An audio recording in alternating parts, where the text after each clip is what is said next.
भाई सोफा साफ करो इसे। पता नहीं ठीक से करो मेरी makeup.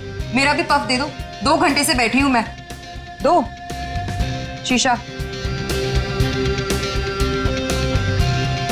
Sir as per requirement सब चीजें रेडी हैं, बस वो ईशानी मैडम आ जाए। मैडम आ जाए, पता नहीं कब आएगी। जाओ जाकर देख कर आओ। अरे सर जब वो आएंगे हमें पता चल जाएगा सर। पता नहीं कब आएगी, सबकी बैंड बजी पड़ी और महारानी पता नहीं कहाँ रह गई है।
Hello Ishani ma'am.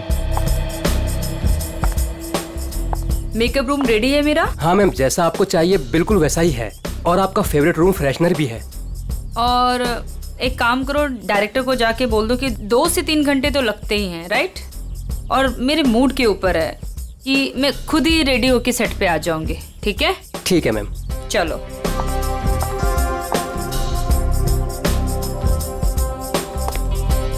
Sir Ishani madam आ गए हैं। आ गई? बीबू जी देख, महारानी के तैयार होते ही आज का पूरा शॉट उसको अच्छे से समझा देना। जी सर। ठीक है? मैं उसके नखरे नहीं झेल सकता। Yes sir. सर अगर उसने मुझे थप्पड़ मार दिया तो खा लेना है थप्पड़। स्पॉट सुन, ईशानी मैम का जूस और लो कैलोरी दही जल्दी से लाना, नहीं तो वो शूट कैंसिल कर देगी। सुनो, क्या मतलब है ये सब का? तुम लोग इधर उधर भाग रहे हो जैसे कि पता नहीं कोई शेरनी आ गई है। जाओ जल्दी से जाकर ईशानी को रेडी करवाओ। अब भी मैं डायरेक्शन टीम को बोल के आती हूँ।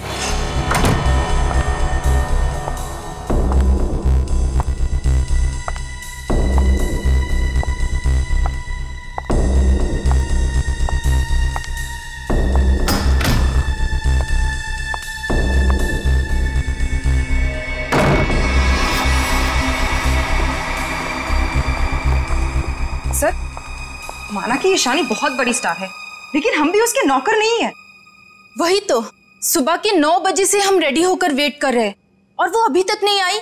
इतना वक्त हो गया, 3-4 बार टचअप हो चुका है। तो क्या करूं यार, एक तो विराट सर ने इस नकचड़ी को 1 साल का कॉन्ट्रैक्ट साइन करवा के मेरे सर पे दर्द करके रखा है, और ऊपर से तुम लोग मेरे सर पर चढ़ रहे हो। प्लीज ट्राई टू कोऑपरेट यार। Cooperate my foot. मैं ईशानी के नखरे और बर्दाश्त नहीं कर सकती हूँ। मैं जा रही हूँ यहाँ से। मैं विराट सर के चेक्स वापस कर दूंगी, लेकिन मैं ऐसे काम नहीं कर सकती हूँ। बाय। अरे मैडम रुके। अरे सर आप ही रोके समायरा जी को। अगर आज शूट नहीं हुआ ना तो विराट सर सबकी छुट्टी कर देंगे सर। जाने दे उसको, एक ईशानी 100 सुमेरा के बराबर है।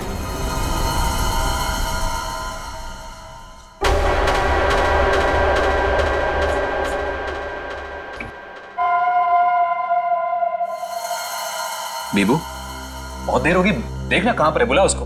सर वो सैंडल उतार के मारेगी मेरे मुंह पे। लिख के ले लो, वो वापस नहीं आने वाली है। ईशानी के नखरे ही एक दिन उसे ले डूबेंगे। अरे तू जा, उसको बुला के ले जा। जा, अरे जाना। जा रहा हूं सर।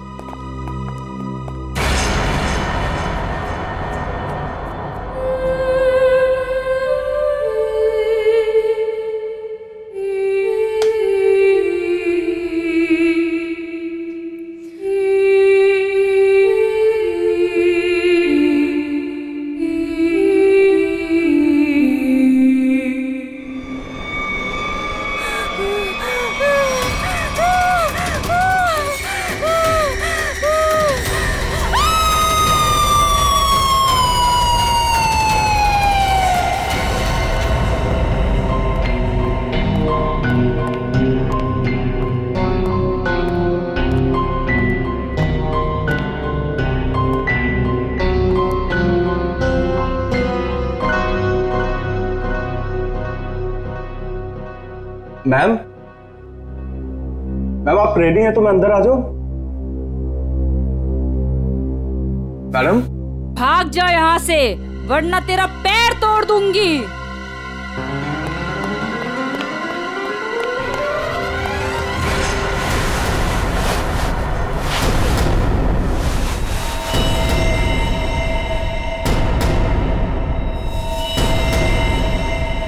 नहीं, उसने कहा भाग जा तो भागकर मेरे पास आ गया, अंदर जाने की हिम्मत नहीं की। उनके बिना बोले मैं अंदर कैसे जाता? आप नहीं जानते सर, गला दबा देती वो मेरा। 3 घंटे से वो तैयार हो रही है, यहाँ शूटिंग का टाइम निकला जा रहा है, तुझे अपने गले की पड़ी है। मैं देखता हूँ, चलकर चलो।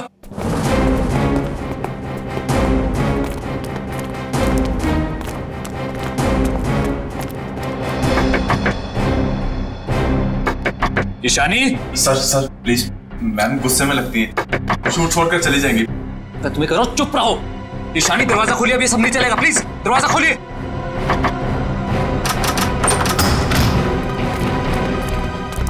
अरे मैम ये हेड क्यों पहनी आपने? ये तो ब्रीफिंग में है ही नहीं। मैम ऐसे बैठे क्यों हैं? क्या अकड़ है इस औरत के अंदर। ईशानी जवाब दो, हमारी तरफ देखो। ईशानी, ईशानी।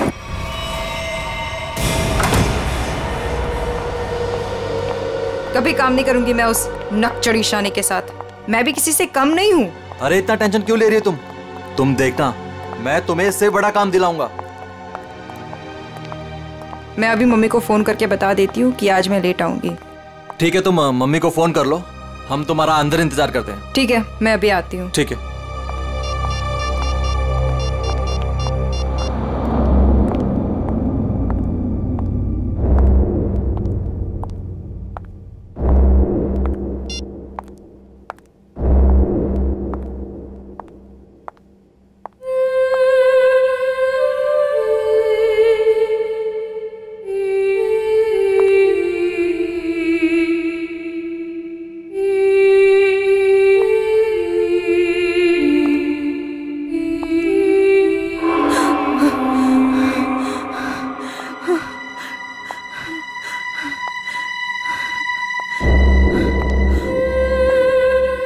कौन है? सामने आओ। ये हैट, ये यहाँ कैसे?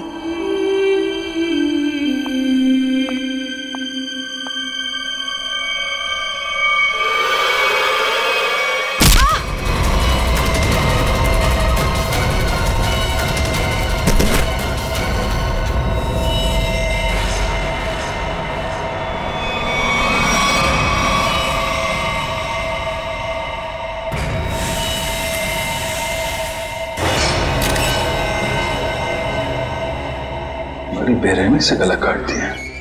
हाँ सर, ये अजीबोगरीब मेकअप और ये लाल रंग की हैट भी रखी। मारने के बाद इतना मेकअप करता है कातिल, ये लाल रंग का हैट बड़ा अजीब कैसे है? सर ये मेकअप और सारा कुछ उस कातिल ने ही किया है। अच्छा, आखिरी बार कौन आया था ईशानी से मिलने? मैं गया था सर वहां पे, लेकिन उन्होंने अंदर से ही बोल दिया कि भाग जाओ वरना तुम्हारी टांगे तोड़ देंगे। टांगे तोड़ दूंगी? क्यों? सर एक्चुअली ईशानी अपनी मर्जी की मालकिन थी और वो अपनी मर्जी से ही शूटिंग पर आती थी। अगर गलती से भी उसको किसी ने कुछ बोल दिया तो कभी भी शूटिंग छोड़कर चली जाती थी। सर इसका मतलब काफी लोग होंगे जो ईशानी को नापसंद करते होंगे।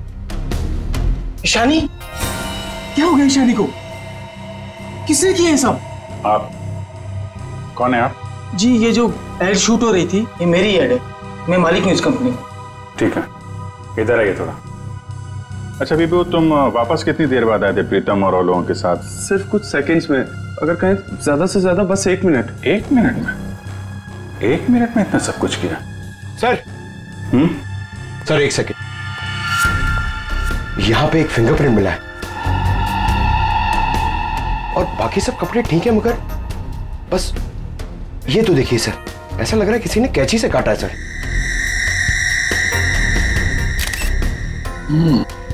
और सर यहाँ पे खून मिला है सर। कातिल पहले से ही कमरे में मौजूद था। सर हो सकता है बिहू ने जो आवाज सुनी वो ईशानी की हो ही ना। हो सकता है। क्या ईशानी से मिलने कोई आया था क्या? नहीं सर, और किसी को आते जाते नहीं देखा। सर कहीं ऐसा तो नहीं कि खूनी ईशानी के कमरे में पहले से ही छुपा हुआ था? एक्चुअली यही हुआ है, आदमी पहले से छुपा हुआ था, फिर वो खून करता है बेरहमी से, फिर इतना सारा मेकअप लगाता है, चेयर पे बैठाता है और लाल रंग की हैट पहनाता है। सब करने में टाइम तो गया ही होगा।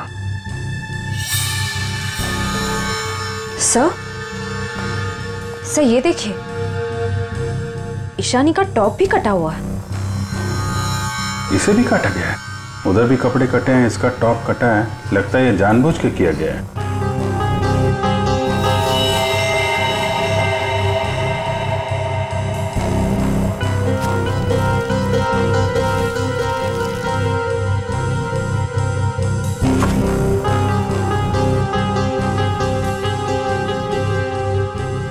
सर ये कॉटन सॉक्स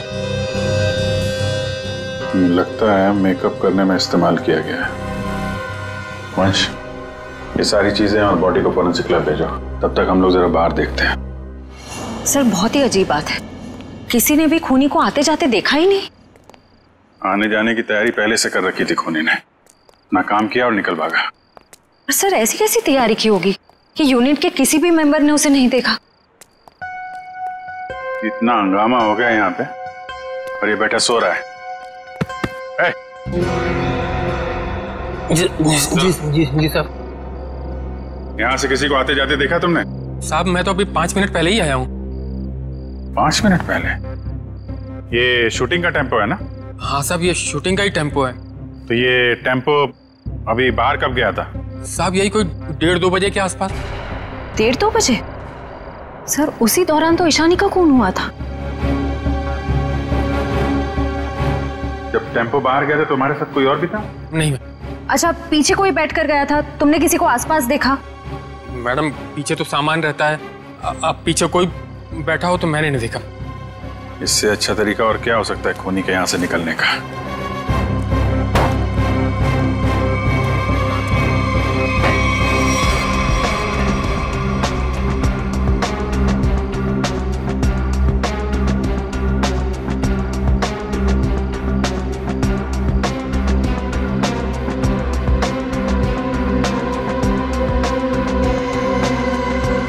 पीओपी का टुकड़ा ये यहाँ क्या कर रहा है? शूटिंग में तो कहीं भी धूल मिट्टी थी नहीं। ये मिट्टी का टुकड़ा कहाँ से आया? साहब इसमें तो प्रॉपर्टी का सामान रहता है। प्रॉपर्टी के सामान और उसमें पीओपी का टुकड़ा, मतलब कोई और था यहाँ पे।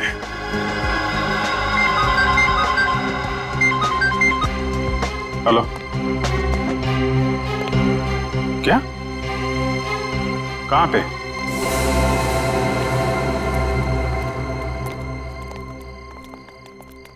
आपने फोन किया था? जी सर, मैं मानिक हूँ, इस दुकान का मालिक। ये मेरे वॉचमैन ने फोन किया था आपको। ये देखिए ना सर, यहाँ लाश है। दुकान खोलो सर। जी सर। तुम यहीं रुको। जी साहब।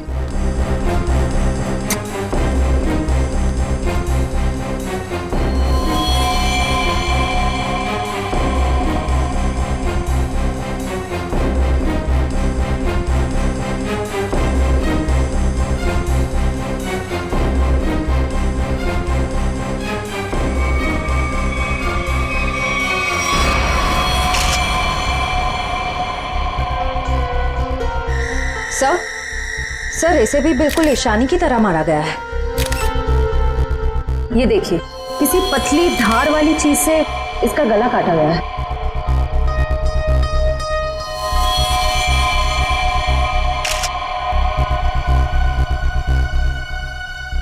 सर ये देखिए, इसका टॉप भी वैसे ही काटा गया है। इसका मेकअप निकालो, देखो कौन है ये। Yes sir. ये लाश दुकान में आई कैसे? सर मुझे नहीं मालूम। दुकान तो बंद थी ना, आपने ताला खोला है, तो ये क्या लाश अपने आप आ गई यहाँ पे? सर मैं क्या बताऊं, ये सब कैसे हुआ? ये लाल टोपी और इसके कपड़े भी मेरी दुकान की नहीं है, और मैं इस लड़की को तो पहली बार देख रहा हूँ। सर सब मेकअप निकल गया। ये तो समायरा है ना? इसकी भी मॉडलिंग वाली फोटो हमने देखी थी वहां पे। हाँ सर। ये दुकान की चाबी आपके अलावा किसके पास रहती है? मेरी पत्नी सोनाली के पास, लेकिन वो तो पटना गई हुई है। अच्छा,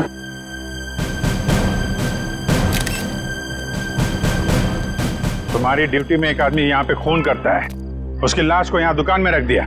क्या कर रहे थे तुम? कुछ देखा नहीं तुमने? देखा ना साहब, पर वो खूनी है ये कैसे पता चलता? हा? कैसा था वो? था नहीं साहब, थी। वो एक औरत थी, उसे मैंने जाते हुए पीछे से देखा था। उसने लाल रंग का कोट पहन रखा था, उसके बाल लंबे थे और उसने सर पे एक लाल टोपी पहन रखी थी। और हाँ साहब, उसने डस्टबिन में कुछ डाला था। मतलब सर, खूनी एक औरत है? कहाँ है वो डस्टबिन जिसमें उसने कुछ डाला था? वो वहां।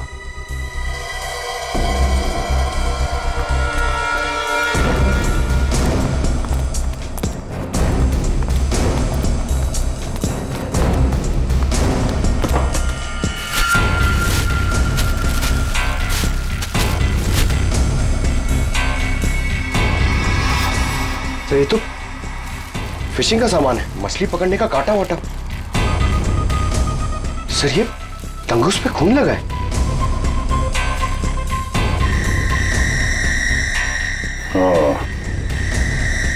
लगता है इसी का इस्तेमाल किया गया है खून करने में। भरे दिन के उजाले में शूटिंग पर कोई मेकअप रूम में घुसता है और ईशानी को मार डालता है, और तुम में से किसी ने कुछ भी नहीं देखा और ना कुछ सुना है? ये कैसे हो सकता है? सर एक्चुअली ईशानी की परमिशन के बिना उसके कमरे में कोई नहीं जाता था। इनफैक्ट उसने बीबू को भी दरवाजे के बाहर से ही भगा दिया, और उसके बाद जैसे ही हम लोग गए तो देखा वो मरी हुई थी। चलो सर, ये कास्टिंग डायरेक्टर है कीकू। लेकिन सर मुझे यहाँ क्यों लाया गया है? मैंने समायरा और ईशानी का गला थोड़ी काटा है। चुप! तुम ही वो कास्टिंग डायरेक्टर हो ना, जो ईशानी और समायरा को जानते हो उनके मॉडलिंग की शुरुआत के दिनों से? जी सर। और विराज की शूटिंग पर तुमने ही भेजा था ना उन दोनों? हाँ सर। मतलब तुम अच्छी तरह से जानते थे कि वो कब और कहां मिलेंगे? देखिए सर, गलती हो गई, अब मैं किसी को कहीं नहीं भेजूंगा। दरअसल 5 साल पहले ही मैंने वो काम छोड़ दिया था। 5 साल पहले काम छोड़ चुके? कुछ लड़कियों ने मेरे खिलाफ केस कर दिया था, उस वजह से मेरा ऑफिस भी बंद हो गया। तो फिर कल तुमने ईशानी और समायरा को विराज के शूट पे कैसे भेजा? दरअसल दोस्ती दोस्ती में विराज के शूट पर उनको भेज दिया था सर, लेकिन इन सब से मेरा कोई लेना देना नहीं है सर। फिलहाल तो हम मान लेते कि तुम्हें कुछ नहीं मालूम, तुमने कुछ नहीं किया। लेकिन एक बात याद रखो, अगर जरूरत पड़ी तो तुम लोगों को हम फिर से बुला लेंगे। जा सकते हो तुम।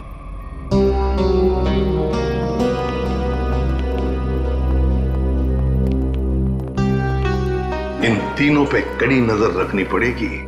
देखो वो कहां जाते हैं, किस किस से मिलते हैं, क्या क्या करते हैं। सर लेकिन खूनी तो एक लड़की है ना? हाँ, खूनी तो लड़की है, लेकिन खून करने में किसी लड़के का भी तो इस्तेमाल हो सकता है। समायरा और ईशानी दोनों मॉडल्स थी, मॉडल। लाल टोपी, मारने के बाद सफेद रंग का अजीब मेकअप, मारने के लिए फिशिंग का सामान, और फिर उन दोनों खून में सब कुछ बिल्कुल एक जैसा। तो एक बात समझ में नहीं आई कि खूनी ने ये मछली पकड़ने का सामान क्यों इस्तेमाल किया खून करने के लिए? सर बहुत ही अजीब है ये खूनी, और एक ही दिन में 2 मॉडल्स को मार डाला इसने। पता लगाना पड़ेगा कि समायरा और ईशानी दोनों मॉडलिंग के अलावा और कुछ करते थे या मॉडलिंग करने से पहले क्या करती थी। कहीं दोनों के बीच में कोई संबंध तो नहीं था, पता लगाना पड़ेगा। Sir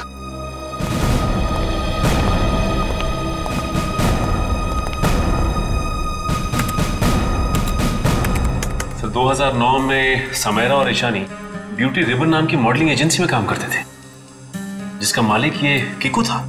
Kiku, casting director Kiku. इस कीकू के बंद पड़े ऑफिस में जाना पड़ेगा, देखना होगा शायद इसके बाकी मॉडल्स की भी जान को खतरा हो। और ये भी हो सकता है कि हमें उस औरत के बारे में कोई सुराग मिल जाए।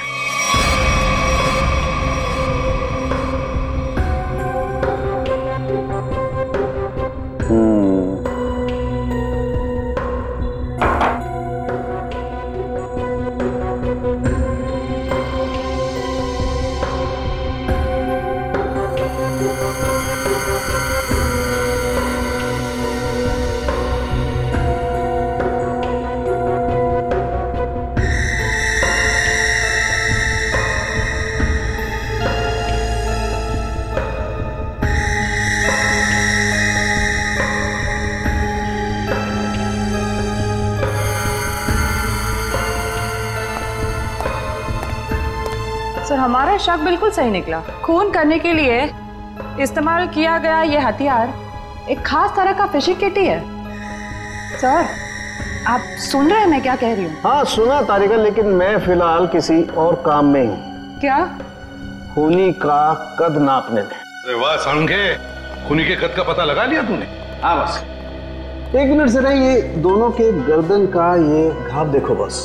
ये घाव का निशान ऊपर की तरफ बना हुआ है, ना तो सीधा है ना नीचे की तरफ। मतलब खूनी ने तार से इन्हें ऊपर की तरफ खींचा। इसका मतलब साफ है, खूनी की ऊंचाई इन दोनों से ज्यादा थी। मतलब सर वो खूनी औरत इन दोनों से लंबी है? बिल्कुल पंकज, और लगभग 5 फीट 7 इंच थी। ये मेरी ट्रिग्नोमेट्रिक कैलकुलेशन मुझे बताती है, इंक्लूडिंग वो जो सैंडल उसने पहने हुए थे उनके। एक बार हाथ में आ जाए ना तो ऊंचाई भी नाप लेंगे। 5 फुट 7 इंच की लड़की जिसके लंबे और सीधे बाल हैं। और सर या तो उसे फिशिंग करने का, मछली पकड़ने का शौक था, या तो फिर किसी खास मकसद से उसने ये सामान, ये फिशिंग किट का इस्तेमाल किया होगा। सांख्य, लगता है इस मछली पकड़ने के तंगूर से, इस तार से इन दोनों के गले को काटा है। बिल्कुल बस। डॉक्टर साहब, जो प्लास्टर ऑफ पेरिस जैसी मिट्टी मिली थी हमें, उससे कुछ पता चला क्या? हाँ पता चला सचिन। बॉस वो सामान मूर्ति बनाने के काम में आता है। मूर्ति बनाने का? बॉस टेस्ट चल रहे हैं, बाकी का भी पता चल जाएगा। तू कब बताएगा सांख्य? बताऊंगा थोड़ी देर में, लेकिन एक खास बात और बताना चाहता हूँ। वो क्या है? बॉस ये देखो, ये है वो तार जिससे खूनी ने इनका गला काटा। खूनी जब इनका गला काटने की कोशिश कर रहा था, इन लोगों ने अपने बचाव में हाथापाई की होगी। उसी झड़प के दौरान खूनी का पलक का एक बाल मुझे इस तार पर से मिला है। तो मतलब तू अब इस बाल का डीएनए टेस्ट करेगा, है ना? करना ही पड़ेगा। एक खूनी लड़की जिसका कद 5 फुट 7 इंच है, जिसके सीधे और लंबे बाल है, जिसे मछली पकड़ने का शौक है और शायद मूर्तियां बनाने का भी। बस इतना भी काफी है हमारे लिए इस लड़की को ढूंढने के लिए। मछली पकड़ने का खास सामान लेके चलती है तो समंदर के किसी किनारे में कुछ तो पता चलेगा ही उसके बारे में। पर सर हमें सिर्फ उसकी ऊंचाई, उसके काले सीधे बाल और उस टोपी के बारे में पता है। सिर्फ इतनी इंफॉर्मेशन के बलबूते पर उस तक पहुंचना थोड़ा मुश्किल लगता है सर। कोशिश तो करनी पड़ेगी श्रेया, अपने आप तो चल के आएगी नहीं हमारे पास, है? हाँ वंश, इन्हें बता दिया ना हमें किस लड़की की तलाश है? जी सर। हाँ तो क्या जानते हैं उस लड़की के बारे में आप? साहब आप लोग ऐसी औरत के बारे में जानना चाहते हैं ना जो मछली पकड़ने के लिए बोट का इस्तेमाल करती है? बिल्कुल। ऐसी तो बहुत औरतें आती है हमारे यहाँ पर। देखिए, जिस लड़की की हमें तलाश है वो लंबी लड़की है, 5 फुट 7 इंच की होगी, लंबे बाल हैं, सीधे बाल हैं। और उसकी उम्र तकरीबन 25 से 30 साल के बीच में। लंबे बाल, 25 से 30 साल की उम्र, ऐसी 2-3 लड़की आती है हमारे यहाँ पर। हमें उनके नाम और पते चाहिए। आप जब वोट देते हैं तो नाम पते तो लिखते होंगे ना? जी साहब।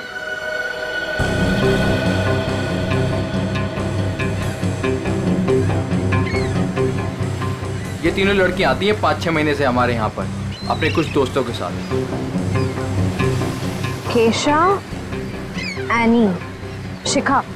केशा, एनी और शिखा। मिलना पड़ेगा इन तीनों लड़कियों से। देखते हैं इनमें से कौन है वो लाल टोपी वाली लड़की। सर कीकू जी ने टैक्स की चोरी की थी और कुछ लड़कियों के पेमेंट ना देने की वजह से इनकी शिकायत की थी, इसीलिए ऑफिस बंद हो गया। और इनका कोई क्रिमिनल रिकॉर्ड भी नहीं है सर। उसका खून हुआ है वो 2008 में कीकू जी की एजेंसी से ही लॉन्च हुई थी, इसलिए ये अभी शक के घेरे में है। विराज, तुम ये बताओ कि तुमने तो कीकू जी के साथ और उन मॉडल्स के साथ काम किया था, तो तुम्हें कभी लगा कि वो मॉडल्स किसी मुसीबत में है या फिर कीकू जी के काम में कोई गड़बड़ है? मैं ईशानी और समायरा के साथ पहली बार काम कर रहा था, और जहाँ तक कीकू जी की बात है तो पैसों के लेन देन में धांधली के अलावा इनमें दूसरी कोई कमी नहीं है। सर, इन तीनों मॉडल्स के कद, रंग और बाल खूनी से कुछ हद तक मिलते जुलते हैं। एक काम करो, इन सबसे पूछताछ करो कि मॉडलिंग के अलावा ये लोग क्या काम करते हैं, क्योंकि इंफॉर्मेशन ये है कि आजकल इनमें से कहीं मॉडलिंग नहीं करती।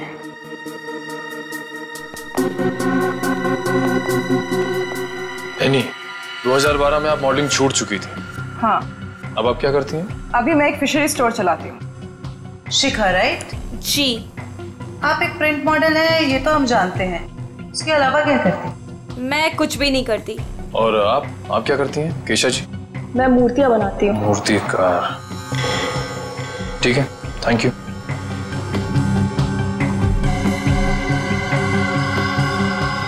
तो बिल्कुल खूनी की प्रोफाइल जैसा है। कंपनी का नाम रेड इंक। मेरा शक सही है, इस एजेंसी के मॉडल्स का ही कुछ राज है। सर, एनी, केशा और डॉली, उन तीनों के प्रोफाइल्स कुछ उन्हीं से मिलते जुलते हैं। सर, इनका संबंध मूर्तियां बनाने और फिशिंग से भी है। तो इनका प्रोफाइल पेशा दोनों शक के दायरे में है।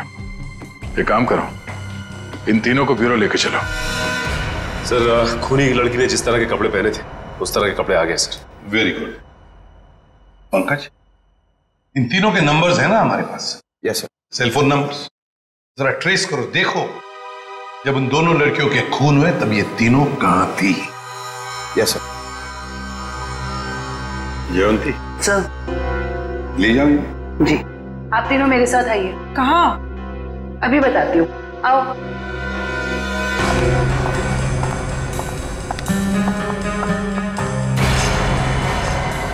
अरे साहब, ये तो वही कपड़े और टोपी है जो मैंने उस रात उस औरत को पहने हुए देखा था। तो फिर अब जरा ध्यान से देखो इसे। क्या ये वही लड़की है, वही औरत है जो उस रात खून कर रही थी? सर, मैंने उस औरत का चेहरा सामने से नहीं देखा था, उसे जाते हुए मैंने पीछे से देखा था। जाते हुए देखा? जी सर। ठीक है, केशा जरा वहां तक चल के दिखाओ। सर, ये कैसी जांच है आपकी? जितना कहा है उतना ही करो।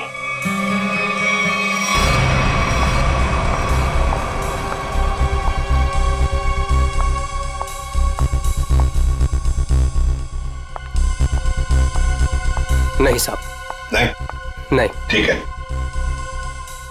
आप आइए मेरे साथ।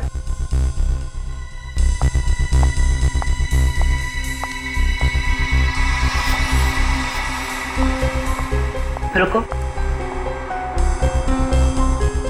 वहां तक वॉक करके आओ।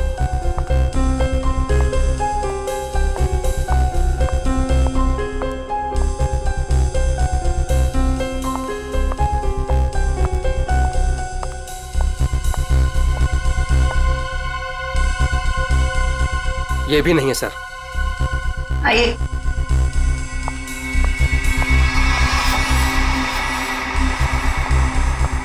सर, इन्हें तो कपड़े काफी अच्छी तरह से फिट हो रहे हैं। हाँ, दिख रहा है।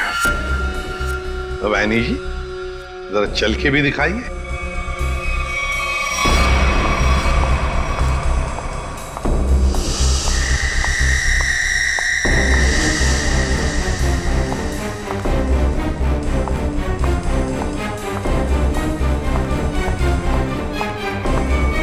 यही है सर, बिल्कुल यही है सर।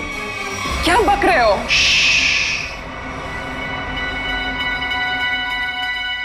सर, जिस वक्त समायरा का खून हुआ था, आनी का फोन उसी एरिया में था। सुना है नहीं?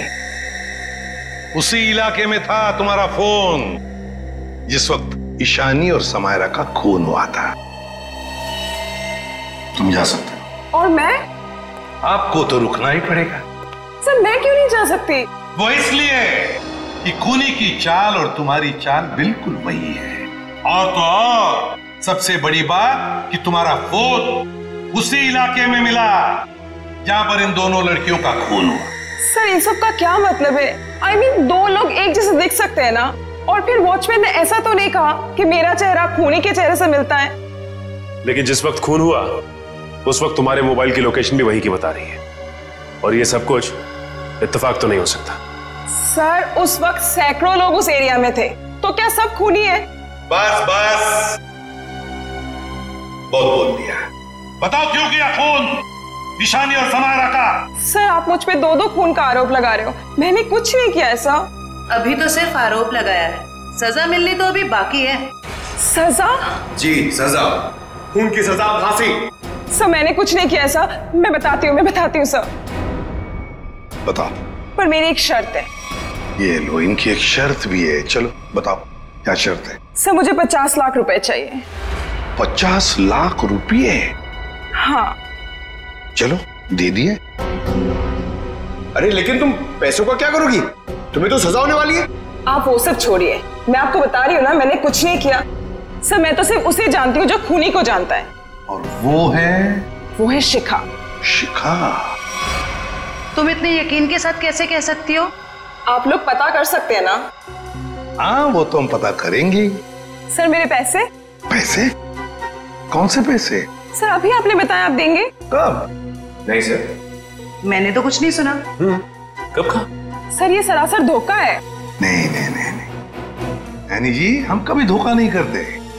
हाँ धोखा जरूर करते हैं जब कोई कानून के साथ खिलवाड़ करता है, तब कभी कभी सीआईडी वाले धोखा देते हैं। ले जाओ इसे। सीआईडी फिर से? अब क्या कर दिया मैंने? आपने क्या किया क्या नहीं ये तो हम पता लगा लेंगे, लेकिन आप एक नंबर के झूठे हैं ये पता चल चुका है। क्या मतलब है आपका? आपने कहा आप समायरा को नहीं जानते। 2009 में समायरा ने आपकी कंपनी रेडिंग के लिए मॉडलिंग की थी, सच है? रेडिंग? इसे कैसे ढूंढ लिया आपने? हमें पता चल चुका है। 2009 के रेडिंग के फोटोशूट कैंपेन में ईशानी और समायरा दोनों ने मॉडलिंग की थी, है ना? मैम ये कंपनी मेरे नाम पे तो थी, लेकिन मैं इस कंपनी का मामूली सा छोटा सा पार्टनर था। आप इस कंपनी के असली मालिक से क्यों नहीं पूछते? असली मालिक कौन है? चैताली। आप उससे क्यों नहीं पूछते? चैताली? इस केस में पहली बार ये नाम आया। कहाँ रहती है वो? ये नहीं हो सकता, ये नहीं हो सकता। अगर सीआईडी को सच का पता चल गया तो बहुत बुरा हाल होगा मेरा।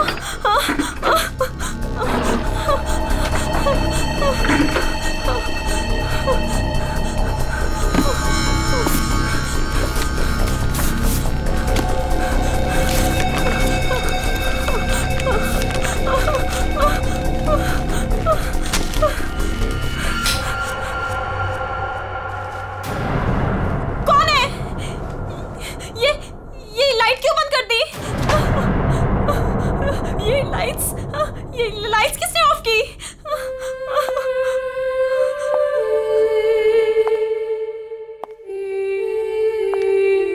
कौन है वहां? कौन है वहां?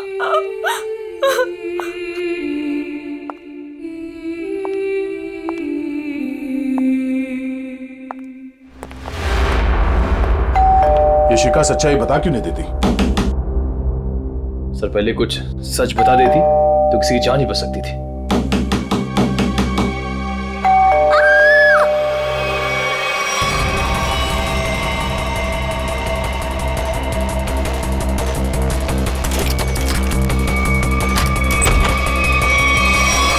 शिखा, शिखा, शिखा,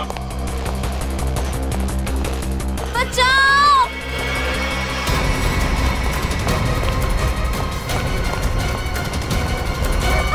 शिखा, शिखा,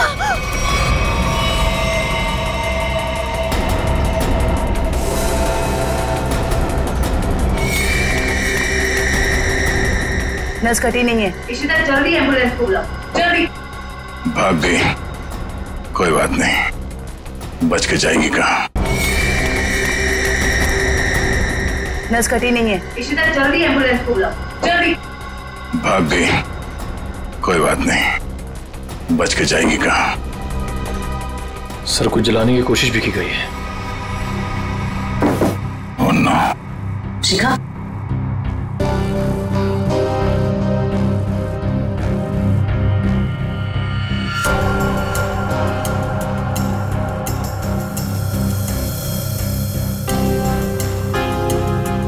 इतना लंबा बाल शिखा का तो नहीं हो सकता। ओह, तो भागते भागते बाल छोड़ गई। देखते हैं कहां तक भागती है ये। आइए सर।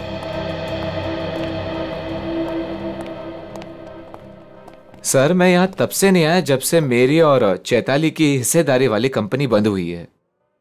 पता नहीं है वो कहां है। घर की अच्छी तरह से तलाशी लो, देखो क्या मिलता है।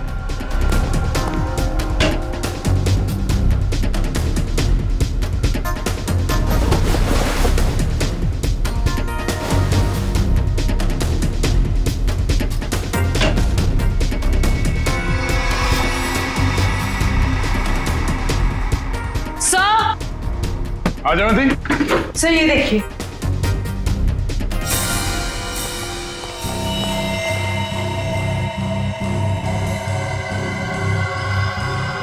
ये तो उस खूनी का पहना हुआ है। सर इस बंद पड़े घर में यहाँ कैसे आ गया? चल निकालो उसे बाहर।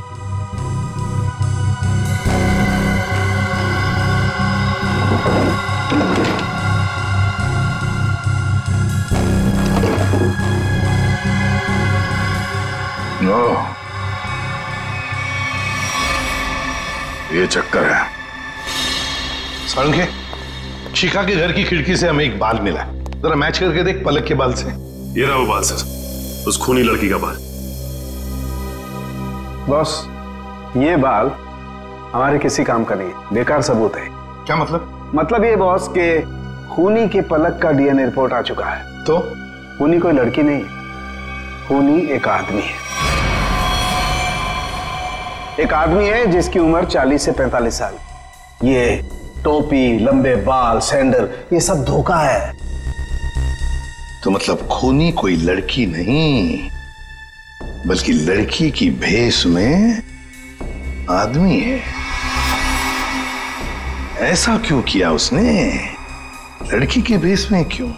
खून करने के और भी आसान तरीके थे उसके पास। लगता है ये खूनी कोई सरफिरा है। खूनी कोई सरफिरा नहीं, शैतान दिमाग का आदमी है ये, शैतान दिमाग का। सोच समझ के सब कुछ कर रहा है ये। एक काम करते हैं, जितने भी लोगों पर शक है ना, सबको यहां बुला लो, सबका डीएनए टेस्ट करते हैं। आप बताते क्यों नहीं कि हम सब लोगों को यहाँ पर क्यों लेकर आए हैं? ऐसी जगह लाए कि हमारा कोई टेस्ट होने वाला है और आप लोगों को हम सब पे शक है कि हमने खून किया है। लगता है हम सब बिना जुर्म के सजा भुगतने वाले हैं। बस बहुत हो गया। खूनी को ढूंढने का हमारे पास यही एक रास्ता है। और वैसे खूनी का बहुत ही खास सुराग मिला है हमें। डॉक्टर साहब बिल्कुल ठीक है। दरअसल क्या है, खूनी चाहे कितना भी होशियार हो, कितना भी चालबाज हो, कोई ना कोई क्लू हम लोगों के लिए छोड़ जाता है। और इस बार भी खूनी एक क्लू छोड़ गया है, और वो क्लू है पलक का एक बाल।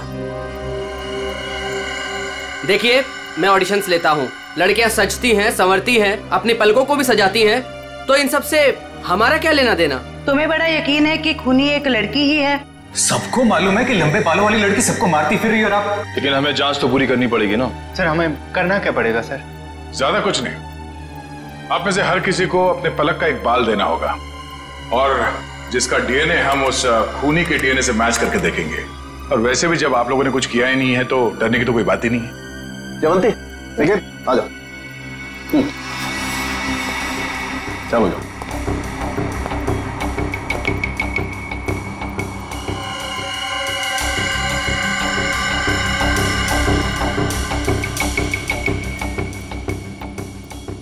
देखिए प्लीज, मेरी तबीयत ठीक नहीं लग रही, मुझे चक्कर आ रहे हैं, मुझसे ये सब नहीं होगा। अच्छा, तुम्हारी तबीयत भी अभी खराब होनी थी? सर आप इस जांच को बाद में भी कर सकते हैं। चलो प्रीतम, मैं तुम्हें हॉस्पिटल ले चलता हूँ, चलो। और चैताली किसी हॉस्पिटल में है क्या? निकल।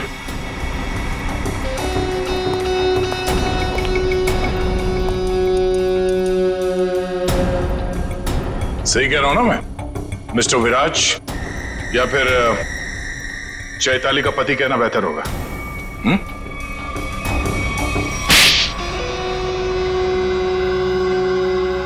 चैताली कहाँ है बताओ? चैताली अब इस दुनिया में नहीं है, और जिनकी वजह से वो इस दुनिया में नहीं है, मैंने उन सबको, समायरा और ईशानी, उन दोनों को भी चैताली के पास पहुंचा दिया। और जिस लड़की शिखा को आपने बचाया है, मैं उसे भी नहीं छोड़ूंगा। तुम सीआईडी के सामने किसी को जान से मारने की धमकी दे रहे हो मिस्टर विराज, बड़ी हिम्मत है तुम्हारे। घर में हमें पता चल गया था कि सारे खून के पीछे तुम्हारा ही हाथ है, और अब डीएनए टेस्ट से प्रूव भी हो जाएगा, लेकिन हम तुम्हारे मुंह से सुनना चाहते हैं। मैं तो अपनी बीवी को इंसाफ दिलाना चाहता था, बस शिखा, समायरा और ईशानी, ये तीनों मेरी बीवी की खुदकुशी की जिम्मेदार थी, पर ये बात मुझे 5 साल बाद पता चली। इतने सालों बाद तुम्हें कैसे पता चला कि ये तीनों तुम्हारी बीवी के मौत के जिम्मेदार है? ये 2009 की बात है। चैताली ने द रेड इंक कंपनी में पैसा लगाया था, और ये तीनों लड़कियां उसके बराबर की पार्टनर थी। माणिक तो बस नाम का पार्टनर था इनके पीछे। मैं उस वक्त यूके में था और इन तीनों लड़कियों को जानता भी नहीं था, लेकिन जब इनकी कंपनी नुकसान में चली गई तो इन तीनों ने मेरी बीवी को कर्जे और बकायेदारों से लड़ने के लिए अकेला छोड़ दिया और उसे मरने पर मजबूर किया। और जब तक मैं उसके पास पहुंचता, उसने फांसी लगाकर खुदकुशी कर ली। मैंने एक औरत का वेश बनाया और अपना बदला लेना शुरू किया, ताकि आप लोग ये सोचते रह जाएं कि खूनी एक औरत थी। शिखा के घर जो जलाया था वो एक सबूत था, उसको मुझ पे शक हो गया था। माना कि उन तीनों की वजह से तुम्हारी बीवी अब इस दुनिया में नहीं रही। तुम कानून की मदद ले सकते थे, लेकिन तुमने ऐसा नहीं किया। अपनी बीवी की मौत का बदला लेने के लिए तुम खून करने लगे। अब तुम्हें फांसी से कोई नहीं बचा सकता।